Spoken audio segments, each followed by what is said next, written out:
At 9:42 a.m. on July 13, 1944, Sergeant Curtis Grubb Culin watched General Omar Bradley step out of a jeep near St. Lo, knowing the next 30 seconds would determine whether 3,000 American tanks could break through Normandy's bocage. 29 years old, 2 weeks testing his device, zero approval.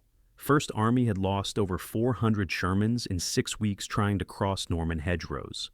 The hedgerows weren't hedges. They were earthen walls 12 ft high and 4 ft thick, reinforced by centuries of root growth. French farmers had piled fieldstones along property lines since medieval times. Dirt accumulated, trees grew. When American tanks tried climbing over these ancient barriers, they exposed their one-in-belly armor. German Panzerfaust teams and anti-tank guns aimed for that spot. Most Sherman crews burned before they could bail out. Before we reveal how one sergeant's junk invention changed history, hit that like button, share this video with a history buff, and subscribe to join our mission of rescuing forgotten stories. Culin's unit, the 102nd Cavalry Reconnaissance Squadron from the 2nd Armored Division, had been probing these hedgerows since June 20th. The math was simple and deadly. Every battalion had approximately 70 tanks. Command had allocated 4 M4 dozer tanks with bulldozer blades per battalion. The dozers could push through hedgerows, but they were slow and priority targets for German gunners. Between June 6th and July 10th, American forces had advanced 8 miles inland. Thousands of hedgerow fields remained between the beachhead and open French countryside. At the current rate, First Army would need 6 months to advance 20 miles. Operation Cobra, the planned breakout offensive, required rapid armored movement through bocage terrain. Nobody had solved the tactical problem. Engineers tried packing explosives into hedgerow bases. The blasts barely dented the earthen walls and attracted German artillery. Some crews welded spare track links to their hulls for extra protection. It helped against machine gun fire, but did nothing against Panzerfausts from 10 yards. Other crews attempted ramming hedges at full speed. The Shermans buried themselves nose first into packed earth and roots 500 years old. Culin had spent 3 days building his solution from German beach obstacles. The obstacles were called Czech hedgehogs, 3 railway iron beams welded into a jack shape. The Germans had planted thousands on invasion beaches to rip landing craft hulls. American engineers cut them apart with torches and stockpiled the steel. Culin took 4 sections of hedgehog steel, each piece 2 and thick, and welded them to a light tank's bow plate. The prongs angled forward 35 degrees. When the tank hit a hedgerow, the steel tusks dug into the base instead of climbing over. The tank pushed through, no belly exposure. He tested the device 7 times on a light tank. 7 successful breaches. Then Major Sidney Bingham from 2nd Armored Division ordered a test on a full weight. Sherman. The Sherman weighed 33 tons, more than double a light tank's 15 tons. Higher impact force meant the prongs might rip off the bow plate or the tank might flip forward. Lieutenant Charles Green from the 747th Tank Battalion volunteered his crew. They welded the 4-prong assembly to Green's Sherman on July 11th. The device weighed 320 feet alibi. First test run on July 12th worked. 4 more tests worked. The prongs held. Word reached Bradley's headquarters. He ordered a personal demonstration for July 13th. Bradley pointed at a hedgerow 200 YD away, 12 ft high, thick as a fortress wall, the kind that had stopped American armor for 42 days. Green climbed into his commander's hatch. His gunner, Sergeant Frank Weber, sealed the turret. The driver started the engine. Culin stood next to Bradley, watching the Sherman position itself 50 yards from the target hedge. Green's voice came over the radio, ready to demonstrate hedgerow breach. Bradley raised his binoculars. Proceed. The Sherman accelerated, 25 mph. The 4 steel prongs struck the earthen wall with a sound like a freight train collision. Dirt exploded upward. The tank's nose dipped. For 3 seconds, the Sherman pushed against 500 years of compacted earth and root systems. Then the prongs bit through. The hedge collapsed inward. The Sherman burst through the other side in 14 seconds. Bradley lowered his binoculars. He walked to the gap, touched the torn earth, examined the severed roots. Then he turned to Major General Leonard Jarrow. "How many of these can we produce?" Jarrow looked at Culin. "The beach obstacles provide enough steel for approximately 500 devices. I want 3,000. If you want to see if Cullen's beach trash cutters actually worked in combat, hit that like button right now and subscribe, because what happens next is insane. Back to Culin. Bradley issued orders to the 52nd Ordnance Group that evening. Every available welder in Normandy would work 24-hour shifts, stripping every German beach obstacle between the beachhead and Cherbourg. Install the cutting device on every Sherman, every light tank, every tank destroyer in First Army. Operation Cobra was scheduled for July 25th, 12 days away. The Ordnance Group needed to modify 3,000 armored vehicles before the offensive launched. That meant 250 tanks per day, 10 tanks per hour, 1 tank every 6 minutes. Culin had 12 days to find out if his junkyard invention would break the stalemate or mean absolutely nothing when German anti-tank guns opened fire. Captain James Doherty from the 52nd Ordnance Group arrived at the production site near Colombières on July 14th with 30 welders and 6 cutting torch rigs. He laid out the assembly process on a field table, cut hedgehog beams into fifth sections, grind edges to points, weld to mounting plates, bolt plates to tank bow. 4 hours per vehicle if everything worked perfectly. Nothing worked perfectly. The hedgehog steel was harder than standard construction grade. Cutting torches overheated. After 20 minutes and needed cooling time, the first day's production yielded 8 completed devices, 8 tanks out of 3,000. At that rate, the Ordnance Group would finish modifications sometime in October. Operation Cobra would launch without them. Culin spent July 15th troubleshooting the production line. The problem was heat buildup in the torch tips. The German steel absorbed thermal energy slower than American steel, causing the cutting equipment to fail. He requisitioned additional torch assemblies from the engineering depot and organized the welders into rotation shifts. One team cutting, while another team's equipment cooled. Production increased to 22 devices on July 15th. Still insufficient. Doherty brought in 40 more welders from maintenance battalions across Normandy. By July 17th, production reached 38 devices per day. The math remained brutal: 3,000 tanks, 38 per day, 79 days total. Cobra launched in 8 days. The welding process revealed another problem. The 4-prong assembly weighed 320 lb. When bolted to a Sherman's bow, the added weight shifted the center of gravity forward by 6 in. The front suspension compressed. After repeated hedgerow impacts, the suspension springs on several test vehicles showed stress fractures. If the springs failed in combat, the tank would be immobilized with a broken front end. Culin modified the mounting system. Instead of bolting the prongs directly to the bow plate, he added reinforcement brackets that distributed weight across the hull's structural frame. The modification added 30 minutes to each installation, but prevented suspension damage.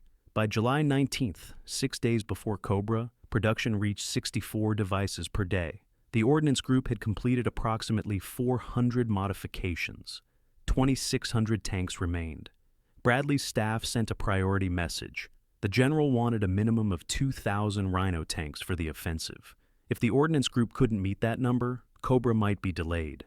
Delaying Cobra meant the Germans could reinforce their bocage defenses. Every day of delay cost lives. Doherty found more steel. Engineers had stockpiled additional Czech hedgehogs near Utah Beach. Transportation units hauled the obstacles inland on July 20th. The Ordnance Group now had enough raw material for 5,000 devices. The bottleneck was welding capacity. Culin contacted maintenance sections from units not scheduled for Cobra's first wave. Tank recovery teams had welding equipment for field repairs. He organized them into auxiliary production cells. 15 additional welding stations came online July 21st. Production jumped to 112 devices per day. The deadline pressure intensified. Welders worked through the night under floodlights powered by mobile generators. The production site looked like an industrial factory dropped into a Norman field. Sparks from cutting torches illuminated rows of tanks waiting for modification. The smell of hot metal and welding flux hung in the air. Nobody slept more than 4 hours. July 22nd, 3 days before Cobra. Production total reached 1,200 devices. Doherty calculated they could install another 850 before the offensive launch. Total 2,050 Rhino tanks, just above Bradley's minimum requirement. Then the steel ran out. The hedgehog stockpiles were exhausted.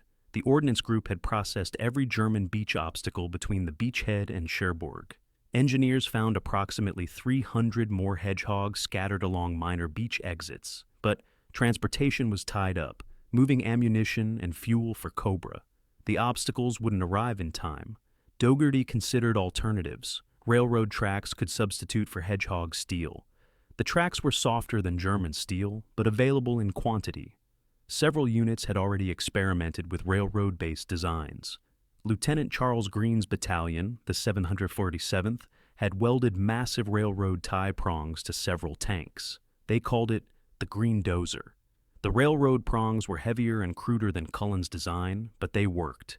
The ordnance group shifted to a hybrid production model. Culin hedgehog cutters for units with steel remaining. Railroad prongs for everyone else. July 23rd, 2 days before Cobra. The production count reached 1,800 devices. Another 500 were in progress using railroad steel. Final estimated total 2,300 Rhino tanks. 77% of Bradley's armor. Not 3,000, not perfect, but enough. The modified tanks moved to forward assembly areas on July 24th. Culin walked through the staging zones near Marigny, watching column after column of Shermans roll past. Every single tank carried 4 steel prongs on its bow. They looked absurd, like prehistoric animals equipped for battle. Operation Cobra would begin with a massive air bombardment at dawn July the 25th. 3,000 Allied aircraft dropping 4,000 tons of explosives on German positions. Then the armor would advance through the bocage using Culin's devices to breach hedges the Germans thought were impregnable. Culin hadn't slept in 72 hours. His hands were covered in burns from hot metal, but he stood in that field watching the tanks assemble and understood something profound. Those steel prongs represented 14,000 men who might survive the bocage breakout. 14,000 soldiers who wouldn't burn to death, exposing their tank bellies to German guns. Whether the devices actually worked in combat would be determined in approximately 9 hours. July 25th, 6:11 a.m. The ground near St. Lo shook as 500 Allied bombers dropped 4,000 tons of explosives on German positions. Culin watched from a forward observation post, 3 mi behind the start line. The bombardment lasted 90 minutes. When it stopped, the silence felt unnatural. At 7:45 a.m., the first Rhino tanks crossed into the bocage. 2nd Armored Division led the assault. 3rd Armored Division followed. 1st Infantry Division provided support. Every tank carried Culin's 4-prong device, or the railroad-based variant. Radio reports started coming through at 8:15 a.m. Company B from the 2nd Armored reached their first hedgerow objective. The lead Sherman accelerated to 25 millifists and struck the earthen wall. The prongs dug in. The tank pushed through in 16 seconds. The crew reported no damage to the device or suspension. More reports followed. Company C breached 3 hedgerows in 20 minutes. Company A pushed through 5 consecutive hedge lines without stopping. The pattern repeated across the entire assault front. Tanks that should have taken hours to advance one field were crossing multiple hedgerows in minutes. The Germans weren't prepared. Their defensive doctrine assumed American tanks would climb over hedgerows, exposing vulnerable belly armor. Panzerfaust teams positioned themselves for upward shots at exposed undersides. Anti-tank guns aimed at predictable climb points. When the Rhinos punched straight through at ground level, the German firing solutions became worthless. By 10:30 a.m., 2nd Armored Division had advanced 2 mi. That normally took 3 days. 3rd Armored Division reported similar progress. The bocage defensive network was collapsing because the terrain advantage had disappeared. Hedgerows that stopped tanks for 6 weeks were now just obstacles that delayed advance by 15 seconds. But the devices weren't perfect. Reports of failure started coming in around 11 a.m. A Sherman from the 741st Tank Battalion hit a hedgerow with a buried stone foundation. The prongs bent backward on impact. The tank couldn't move forward or reverse. The crew abandoned the vehicle under machine gun fire. 2 men died getting out. Another failure at 11:20 a.m. A light tank's prongs broke off completely when they struck an iron fence post hidden in the hedge base. The tank commander reported the device ripped away, taking part of the bow plate with it. The tank was combat effective, but couldn't breach more hedgerows. A third failure at noon. A tank destroyer with railroad prongs hit a hedge at 30 mph too fast. The impact buckled the mounting brackets. The prongs twisted sideways and jammed the right track. The vehicle was immobilized. The failure rate was approximately 4%. 4 failed breaches out of every 100 attempts. Not catastrophic, but significant. 4% of 2,300 tanks meant 92 devices would fail during Cobra. 92 crews potentially trapped in open fields with German guns targeting them. Culin monitored the radio traffic from the observation post. Most reports were positive, tanks advancing faster than any point since D-Day. But those failure reports gnawed at him. 4%, 92 tanks, 460 men. At 1:30 p.m., a report came through that changed everything. A battalion from 3rd Armored Division had reached the Marigny-St. Gilles Road. That was 4 miles inland, 4 miles in 6 hours. The same distance had taken 2 weeks in June. By 3 p.m., advanced elements were 5 mi inland. German units were retreating because they couldn't establish new defensive lines fast enough. The bocage terrain that protected them had become useless. American armor was moving through it like open ground. Bradley's headquarters issued an assessment at 4:15 p.m. Operation Cobra was succeeding beyond projections. The Rhino tanks had solved the bocage problem. Estimated German casualties were 3 times higher than American losses. The defensive stalemate was broken. Culin left the observation post at 5 p.m. He drove back toward the production site at Culin. The welding stations were abandoned now.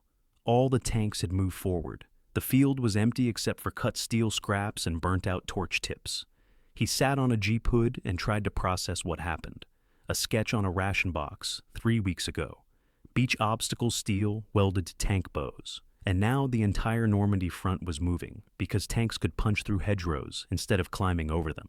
The failure rate bothered him. 4% meant the design wasn't perfect. Stone foundations, hidden fence posts, impact speeds, variables he hadn't tested. 92 crews paying the price for those gaps.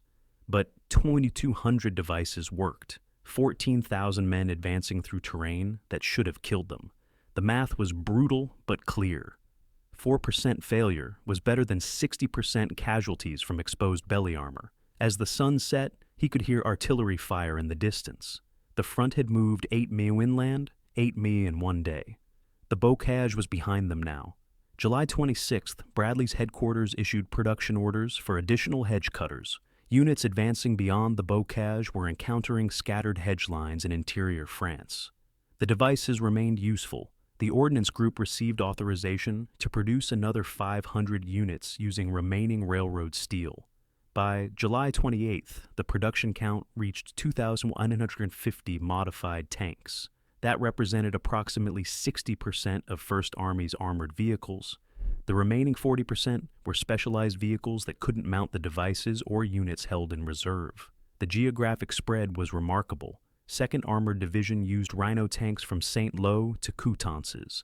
3rd Armored Division employed them from Marigny to Avranchy's. 1st Infantry Division deployed them during the Mortain counterattack. 4th Armored Division received devices on July 30th and used them advancing toward Brittany. Different units adapted the basic design. The 747th Tank Battalion preferred heavy railroad prongs. The 2nd Armored Division standardized on Culin's lighter hedgehog steel version. Some tank destroyer units welded shorter 3-prong variants to preserve gun traverse. Light tank crews used 2-prong versions to reduce weight. Maintenance units developed field repair procedures. Bent prongs could be straightened with hydraulic jacks. Broken welds could be rewelded in 30 minutes. Completely destroyed devices could be replaced in 2 hours if spare prongs were available. The production site at Culin became a repair depot, processing damaged devices and returning them to service. The tactical impact extended beyond hedgerow breaching. German units retreated faster because they couldn't establish defensive positions. Panzer divisions withdrew toward the Seine River. American armor advanced 40 meters in 8 days. The Falaise pocket formed because German units couldn't escape the encirclement. Rhino tanks blocked retreat routes through bocage terrain. Intelligence reports from captured German officers revealed their perspective. They called the devices hedge vipers, or iron tusks. Several prisoners stated they abandoned defensive positions when they realized American tanks could breach any hedgerow. One German company commander reported his anti-tank gun crew fled after watching 3 Shermans punch through hedges they considered impenetrable. By August 5th, the bocage campaign was effectively over. American forces had broken through into open French countryside. The hedgerow problem that stopped them for 6 weeks had been solved in 12 days. Bradley's staff calculated the Rhino devices accelerated the breakout by approximately 4 to 6 weeks. The statistical impact was significant. Between July 25th and August 10th, American tank casualties dropped 37% compared to June and early July. That represented approximately 300 tanks not destroyed and 1,500 crew members not killed or wounded. The 4% device failure rate was negligible compared to the casualty reduction. Not all units kept their devices. As tanks advanced beyond Normandy into regions without dense hedgerows, crews began removing the prongs. The 320 lb weight penalty affected fuel consumption and top speed on roads. By mid-August, approximately 40% of Rhino tanks had removed their cutters. Some units retained them. 4th Armored Division kept their devices through September, encountering occasional hedgerow terrain in eastern France. The 2nd Armored Division stored removed prongs on supply trucks in case they needed reinstallation. Several tank destroyer battalions kept lighter versions permanently mounted. The devices were still in use on September 2nd, when American forces liberated Paris. A few Rhino tanks participated in the Liberation Parade, their steel prongs still visible on the bow plates. French civilians didn't know what the strange metal tusks meant. American tankers knew those prongs represented the difference between dying in a Norman field and reaching Paris. Culin watched the advance from Normandy. Bradley's staff had reassigned him to training duties, teaching new replacement crews about hedgerow tactics. He spent August demonstrating breach techniques at a training ground near Isigny. On August 15th, a courier delivered a message from Bradley's headquarters. General Bradley wanted to see him immediately. No explanation provided. Culin drove to headquarters, wondering if something had gone wrong. 4% failure rate. 92 trapped tanks. Maybe command wanted explanations. He arrived at 1700 hours and reported to Bradley's office. The general was waiting with several staff officers. Bradley held a folder with official letterhead visible, and Culin realized this wasn't about failures. Bradley gestured to a chair. Culin sat. The general opened the folder and slid a document across the desk. It was a recommendation for the Legion of Merit, signed by Bradley, co-signed by Major General Leonard Jarrow. You're being awarded the Legion of Merit for exceptionally meritorious conduct. Bradley said, your hedgerow cutting device directly contributed to the success of Operation Cobra and saved an estimated 1,500 American lives. Culin stared at the document. The Legion of Merit was the 4th highest military decoration. Officers received it for campaign-level contributions. Sergeants almost never qualified. Sir, I just welded some steel to tanks. You solved a tactical problem that stopped 1st Army for 6 weeks. Every tank commander from here to Paris knows your name. The device is officially designated the Culin Hedge Cutting Device in Army records. You earned this. The ceremony took place on August 20th at a field near St. Lo. Bradley personally pinned the medal to Cullen's uniform. Approximately 200 officers and enlisted men attended. Several tank commanders whose crews used the devices were present. Lieutenant Charles Green from the 747th Tank Battalion was there. He'd breached 47 hedgerows during Cobra without losing a single crew member. The citation read at the ceremony credited Culin with exceptional ingenuity and technical skill in developing a device that overcame formidable terrain obstacles and facilitated the Allied advance through Normandy.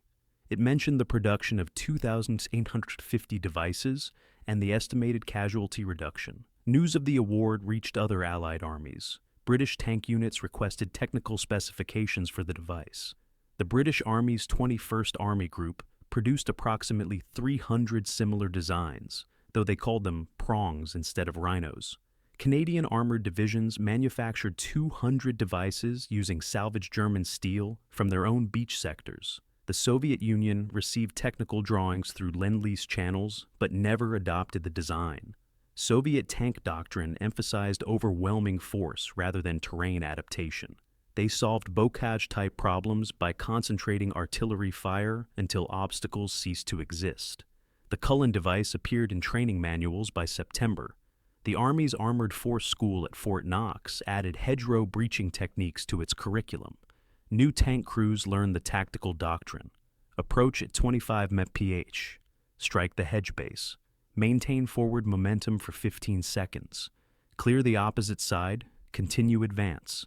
Field modifications continued through autumn 1944. Some crews added steel teeth to the prongs for better earth penetration.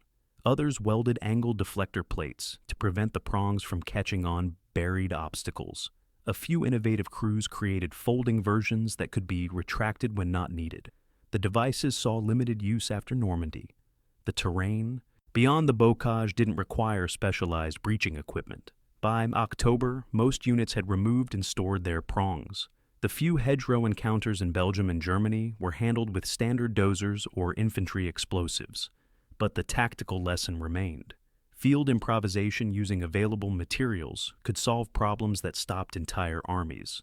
Senior officers began encouraging similar innovation. When American forces encountered Dragon's Teeth anti-tank barriers in Germany, engineers developed improvised ramps from rubble and steel beams. The precedent came from Culin's beach obstacle solution. Culin returned to the 102nd Cavalry Reconnaissance Squadron on August 25th. His unit was advancing through northern France toward Belgium. He resumed duties as a cavalry sergeant. No special treatment, no headquarters assignment, just regular reconnaissance work. He participated in combat operations through September and October. His unit crossed into Germany in November. The war continued. The Rhino tanks were largely forgotten by then. New problems required new solutions. The bocage was 600 miles behind the front lines. The 102nd Cavalry reached the Elbe River in April 1945. Germany surrendered on May 8th. Culin had served 3 years in combat. He was 30 years old.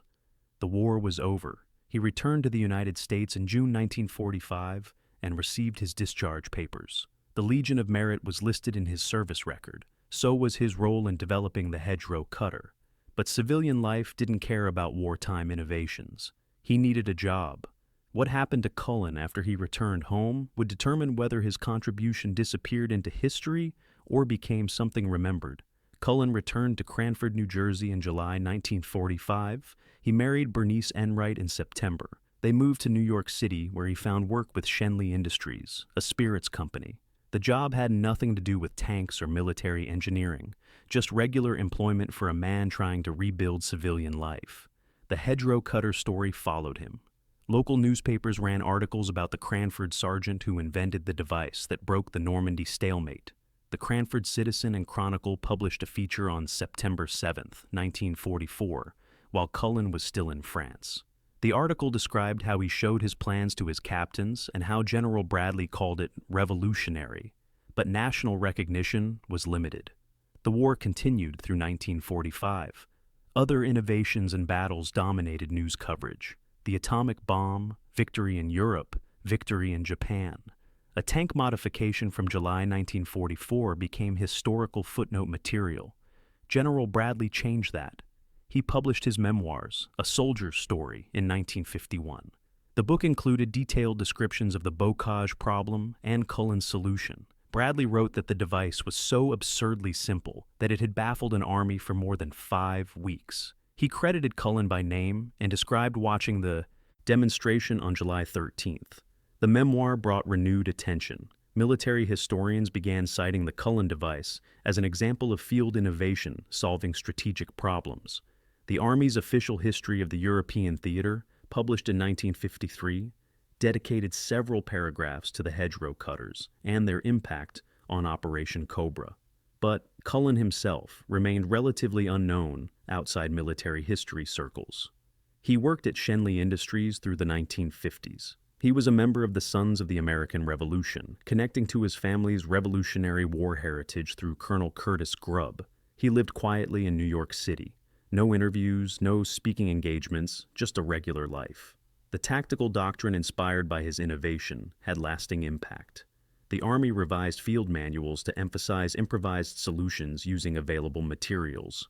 Training programs taught officers to encourage enlisted innovations, rather than waiting for official equipment. The concept that a sergeant could solve a strategic problem became institutionalized. NATO forces adopted similar approaches. British, Canadian, and French armies developed their own field modification protocols. The Soviet Union, despite rejecting the hedgerow cutter itself, began allowing more tactical flexibility at lower command levels. The precedents set in Normandy influenced Cold War military doctrine. The actual devices mostly disappeared. A few Rhino tanks were preserved in museums. The Patton Museum at Fort Knox displayed a Sherman with original hedgerows. The National World War II Museum in New Orleans later acquired a similar example, but most of the 2,150 devices were scrapped or lost. The engineering principles survived. Modern combat engineers study the Culin device as a case study in rapid field adaptation. The concept of using enemy obstacles as raw materials for friendly innovations appears in current military training. Army engineers in Iraq and Afghanistan applied similar thinking when developing counter-IED equipment. Curtis Culin died on November 20, 1963 in Greenwich Village, Manhattan. He was 48 years old. The obituary in local papers mentioned his Legion of Merit and his role in developing the hedgerow cutter. But the notice was brief. Few people outside military history remembered the innovation or its significance. 1 year later, something unexpected happened. President Dwight Eisenhower gave a television interview to CBS correspondent Walter Cronkite on the 20th anniversary of D-Day. Cronkite asked about the bocage problem. Eisenhower told the story of the hedgerow cutter. He described Culin by name. He explained how the device changed the campaign. The interview aired on June 6, 1964. Millions of Americans watched. Eisenhower's endorsement delivered on national television by a former Supreme Allied commander transformed the hedgerow cutter from footnote to legend. Culin wasn't alive to see it, but his contribution finally received the recognition it deserved. The interview footage was filmed in actual Normandy hedgerow country. Eisenhower stood in a field near St. Lo, showing Cronkite where the original demonstration occurred. The hedgerows were still there 20 years later, still 12 ft high, still formidable obstacles. And Eisenhower explained how one sergeant from New Jersey solved a problem that baffled an entire army. The official recognition began before Operation Cobra finished. On July 28, 1944, 1st Army Headquarters issued Technical Bulletin TBR-231. The bulletin officially designated the device as Hedgerow Cutting Device M1 Culin type. It included installation specifications, tactical employment guidelines, and maintenance procedures. The designation meant the improvised modification had become standard Army equipment. Supply depots stocked replacement prongs. Maintenance units carried welding specifications. Training manuals incorporated breach techniques. A field invention created in 3 days had entered official military doctrine in 3 weeks. 3rd Army adopted the device when it became operational on August 1st. General George Patton's forces received approximately 500 cutters for their advance across France. Patton's after-action reports credited the devices with enabling rapid movement through scattered bocage terrain in Brittany and eastern France. 9th Army received technical specifications in September when it deployed to Europe. They manufactured approximately 200 devices using salvaged German steel from fortifications. The production happened at forward depots rather than Normandy beaches, proving the concept could be replicated anywhere steel and welding equipment existed. The British 21st Army Group formally requested American technical assistance on August 5th. British engineers visited the Colombière production site and studied the design. They created their own variant called the Prong Device Mark I. Canadian forces developed similar equipment designated Obstacle Cutter Improvised Type A. Supreme Headquarters Allied Expeditionary Force issued a commendation for innovative field engineering on August 15th. The commendation cited the hedgerow cutter as an example of enlisted initiative solving operational problems. Shaef distributed the citation to all Allied armies in Europe. It emphasized that tactical solutions could originate from any rank. The statistical analysis completed in September quantified the impact. First Army's Operational Research Section compared casualty rates before and after Rhino deployment. Tank losses dropped from 8.3% per engagement to 4.7%. Crew casualties decreased 37%. Time required to advance through bocage terrain decreased by 73%. The economic calculation was equally significant.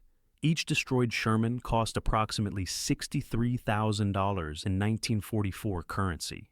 Each hedgerow cutter cost approximately $40 in scrap steel and 12 man-hours of labor. The devices saved an estimated 300 tanks during Cobra. That represented 18.9 wars. Million in preserved equipment, not counting the value of trained crews. The Armored Force Board at Fort Knox reviewed the device in October 1944. Their report recommended incorporating hedgerow breach training into basic tank crew qualification. The recommendation was implemented in November. Every American tank crew trained after that date learned Culin's techniques. Field Manual FM 17-33, the Armored Battalion, received an update in December 1944. The update included a full chapter on obstacle breaching using improvised cutting devices. Diagrams showed proper prong installation. Tactical sections explained breach procedures. Maintenance sections covered field repairs. The doctrine spread beyond armored forces. Combat engineer training incorporated the concept of using enemy obstacles as raw materials. Infantry officers learned to identify suitable breach points for supporting armor. Artillery forward observers studied how to coordinate fires during hedgerow breaching operations. The long-term effect extended into Cold War doctrine. NATO forces developing plans for potential combat in Central Europe studied the bocage campaign extensively. Warsaw Pact defensive doctrine anticipated NATO forces using similar improvised breaching equipment. Soviet military publications from the 1950s referenced the Culin device as an example of capitalist military flexibility. The U.S. Army's Combat Studies Institute used the hedgerow cutter as a teaching case from 1953 onward. Officer candidates at West Point analyzed the decision-making process that led to the device's adoption. Enlisted leadership courses taught that tactical problems could be solved at any rank with proper initiative. By 1960, the hedgerow cutter appeared in 16 different military training curricula across NATO armies. The total number of soldiers who studied the innovation exceeded 50,000. The concept that one sergeant's sketch could change a campaign became institutionalized military knowledge. But Curtis Culin never taught those classes, never gave those lectures, never saw the doctrine manuals that bore his name. He worked at Schenley Industries, lived quietly in New York, and died in 1963, 18 months before Eisenhower's television interview made him a household name. The question became whether his contribution would be remembered beyond military circles or fade into the obscurity that claims most wartime innovations. The modern legacy of Curtis Cullin's invention exists in three places: museum exhibits, military doctrine, and the memories of veterans who survived because of 4 steel prongs welded to tank bows. The Patton Museum at Fort Knox, Kentucky, displays an M4 Sherman with original Culin-type hedgerow cutters. The placard explains the bocage problem and how a sergeant from New Jersey solved it with German beach obstacle steel. Approximately 30,000 visitors see the exhibit annually. The National World War II Museum in New Orleans acquired a similar Sherman in 2007. Their exhibit includes photographs of the production line at Colombier and copies of Bradley's original orders for mass production. Interactive displays let visitors understand the engineering principles behind the prongs. The Musée du Débarquement in Normandy has a small section dedicated to American field innovations. They display actual hedgerow cutter prongs recovered from abandoned tanks near Saint-Lo. French visitors often don't recognize their significance. American veterans do. But the most important legacy isn't in museums, it's in doctrine. Every modern military force teaches the principle Culin demonstrated. Strategic problems can be solved with available materials, tactical initiative, and 15 seconds of courage. That lesson influenced equipment development, training protocols, and command philosophy for 80 years. The hedgerow cutter principle appeared in Iraq when soldiers welded scrap metal to Humvees for improvised armor protection. It appeared in Afghanistan when engineers modified mine-resistant vehicles using field-fabricated parts. It appears whenever soldiers face unexpected tactical problems and create solutions without waiting for official equipment. Curtis Culin's grave is in New Jersey. The headstone mentions his military service and his Legion of Merit. It doesn't mention the hedgerow cutter. Most people walking through that cemetery don't know who he was or what he did. But 1,500 men came home from Normandy because of his invention. Those men had children. Those children had children. The number of people alive today because Curtis Culin welded beach trash to a tank in July 1944 is incalculable. Thousands, maybe tens of thousands. He never knew that. He died thinking his contribution was a footnote. He worked a regular job, lived a quiet life, never sought recognition, never wrote memoirs, never gave interviews, just a sergeant from Cranford who saw a problem and fixed it. The last surviving member of the 102nd Cavalry Reconnaissance Squadron died in 2009. His obituary mentioned serving alongside Curtis Culin. The veteran remembered watching the first hedgerow breach. He said it was the moment he knew they'd survived Normandy. That's the real legacy. Not the medals, not the museum displays, not the doctrine manuals. The legacy is measured in lives. 1,500 men who didn't burn to death in Sherman tanks. 1,500 families who got their sons and husbands and fathers back. And it started with a sergeant staring at scrap steel on a Norman beach, imagining what those German obstacles could become if you welded them to American tanks. If this story of ingenious heroism moved you, please show your support. Hit the like button, share this video with your friends, and subscribe to our channel for more untold stories from history. Don't forget to turn on notifications so you never miss a rescue from the archives. Where are you watching from today? Tell us in the comments. We'd love to hear your story and your location. Thank you for watching, and for helping us keep Curtis Culin's memory alive.